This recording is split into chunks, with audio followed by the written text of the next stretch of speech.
মহাদেব টোটো servicing করাতে এসেছে আর আমিও এসে পৌঁছে গেছি। যদিও আমার টোটো নাই, কিন্তু আমি লোটোর মতো ঘুরতে ঘুরতে চলে এসেছি। টোটো বাগানো হচ্ছে, বাগানো হয়ে গেলেই গাড়ি লাইনে ছুটবে।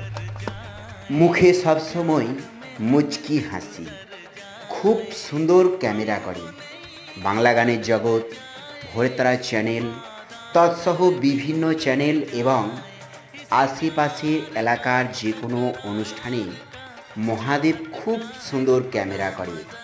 হ্যাঁ, মহাদেব মাঝি বাড়ি গোঘাটের ইদলবাটি গ্রামে। অফ সিজনে ক্যামেরাবন্দি বাদে টোটো নিয়ে ব্যবসা করে, আর সেই টোটো সার্ভিসিং করাতে এসেছে খাটোগ্রাম শয়লাতলা প্রাঙ্গণে। মাই ভ্লগ সঞ্জয় দেব চ্যানেলে আজকের ভিডিও আপনাদের কেমন লাগে?